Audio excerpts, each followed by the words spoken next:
It's October the 10th, 1966, and in Fort Jackson, South Carolina, a bus pulls up full of recruits.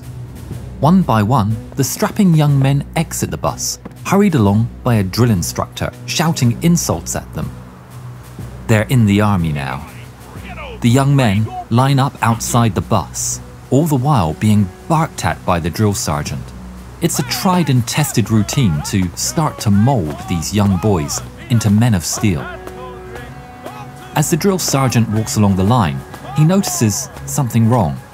He was aware that these men were young. Are they sending children now? At the end of the line is Richard J Flaherty. At 4'9" or 145 centimeters at a stretch, he was tiny compared to the others. The drill sergeant, Baker, marches Flaherty to the captain's office. "Sir, you have got to fix this. This has got to be a joke. He's gonna get himself, or worse, get someone else killed." Flaherty jumped in. "Give me a chance. I can take it. Whatever you throw at me." "Was I talking to you, boy?" The captain jumped in. "Sergeant, if you can't break him, you're gonna have to keep him." And with that, the discussion was over. Sergeant Baker knew what he had to do. What followed was weeks of bullying from the fellow recruits. "Dwarf! Leprechaun! Private Mighty Mouse!" No one wanted to have to rely on this short man to pull them injured out of a firefight, and a rather large fellow named Charlie Skaggs took the lead in trying to convince Flaherty that he should choose another career option. Flaherty was super fit.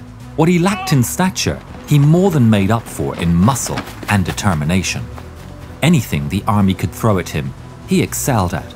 Other than his height, he was a model recruit. The drill sergeant had one more chance to break Flaherty, hand-to-hand combat training. The men paired up to practice fighting techniques. Flaherty was assigned Charlie Skaggs. "I'm gonna snap your neck like a chicken bone."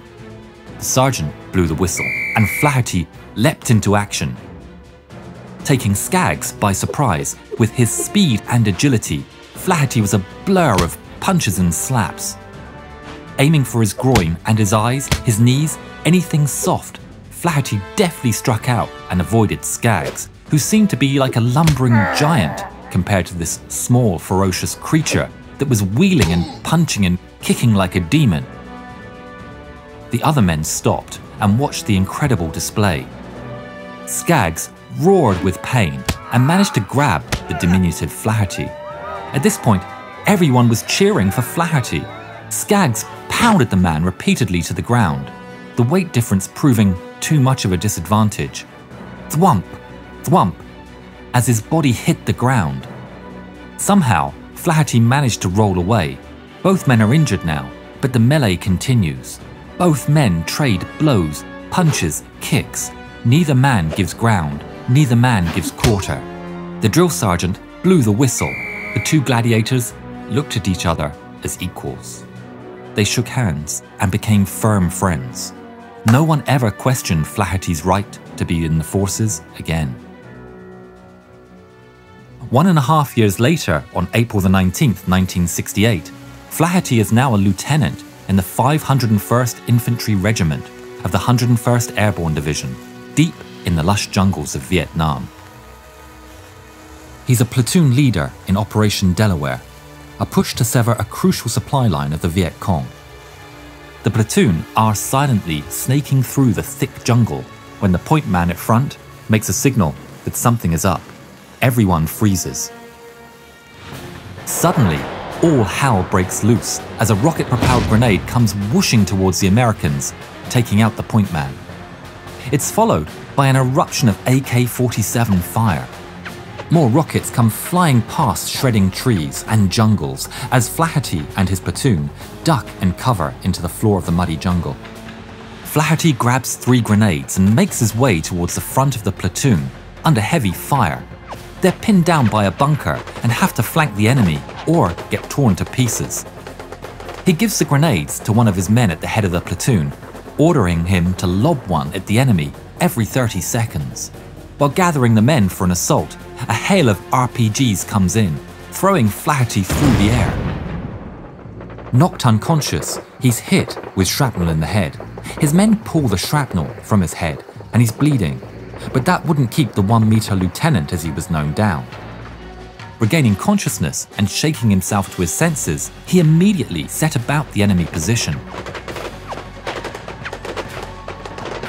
Flaherty peeks from behind a tree. The enemy bunker is nestled in between the trees. Its heavy walls and clear lines of fire make assaulting it frontally almost certain death. Taking stock of the situation, he realizes that the platoon is in a tough spot. They have a 90mm M67 recoilless rifle that resembles a bazooka. He orders his men to let loose 3 rounds every 10 seconds and then wait 1 minute so the rifle doesn't overheat.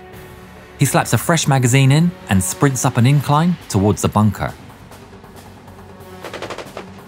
He's immediately spotted and draws all the fire from the Vietnamese. The jungle crumples around him as he sprints across the line of fire. A bullet catches him on the heel of his boot, sending him sprawling, but he's up again before the enemy can get him and get safely to cover. In the meantime, 2 men jump up, one carrying the M67, the other carrying ammunition, and they take position behind a tree trunk. The rifle hits and dirt is thrown up. The battle continues, machine gun fire zipping across the forest as the M67 operator counts to 10 and fires again. It's a direct hit on the sandbags in front of the bunker, sending up huge plumes of dirt and sand into the air. In the trees, but still a target for the Viet Cong machine gun fire, Flaherty is temporarily blinded as debris from the gunshots covers him and goes into his eyes. Meanwhile, from the other side, under cover of the dirt, his men reach the bunker and go to work, silencing it permanently. The day wears on, and the Viet Cong push back the Americans from the bunker. There's confusion, and unbeknownst to Flaherty, a squad gets trapped. The main body of the Americans have to put up a vicious defense for their lives.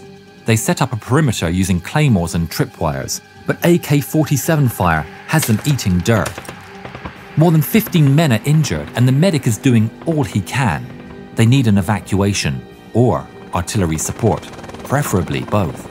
But the firefight is too hot for extraction, and while the fight is going on, Flaherty realizes with dread that a squad of men are missing outside of the perimeter, meaning that they can't call in artillery. As night falls, the battle abates, but the Americans know they may not see the morning. The Vietnamese sneak in under cover of darkness and expertly disable the booby traps. Flaherty knows they won't survive if they just carry on like this. They have to get the missing squad and call in support. Searching the fallen Vietnamese soldiers, they manage to find a small uniform. It's still too big for him, but he has to make do and isn't about to give up on the rescue for something as trivial as ill-fitting clothes. On top of the uniform, he also takes a captured AK-47 as his only weapon. Smudging his face with mud and pulling his helmet down low, Flaherty looks back at his men and orders them to stay put. "I'll be back." He crawls out past the perimeter, finds one of the fallen Vietnamese, grabs him, and starts to drag him towards the enemy. Walking closer, the Vietnamese shout encouragement as he drags the fallen man into the enemy lines. The disguise was working. He leaves the body and starts to move through the camp, searching for his men. Heading for the site of the earlier battle, he finds the destroyed bunker deserted. There are piles of fallen, but was that a movement?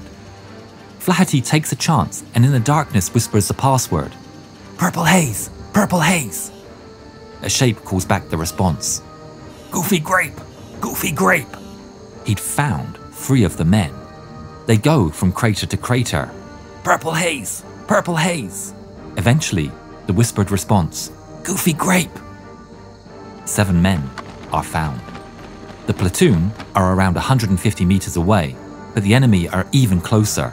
They need to be very careful. They get as close as they can, then the men jump up and make a run for the perimeter, all the while shouting, "Purple haze, purple haze!" so they don't get shot by their own men. The Viet Cong know they've been fooled and unleash hell.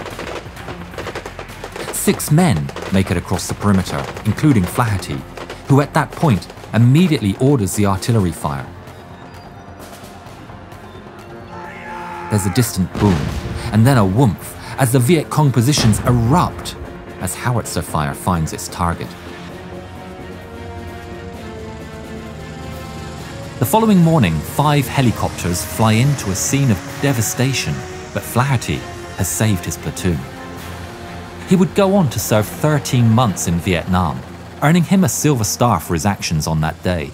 He became known famously as the Giant Killer.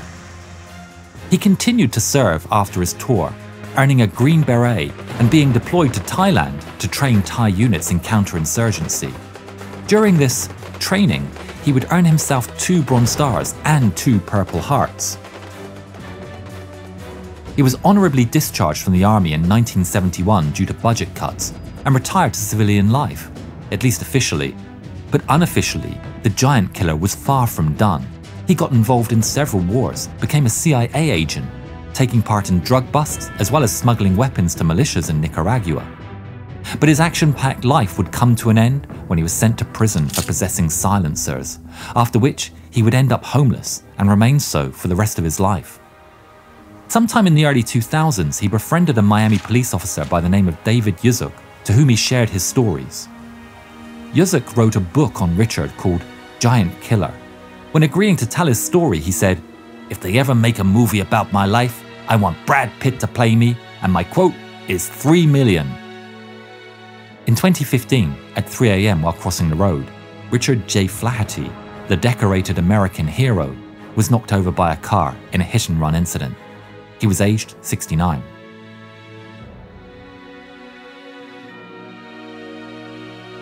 If you haven't yet, please subscribe to the channel and please watch more videos of ours. Thank you.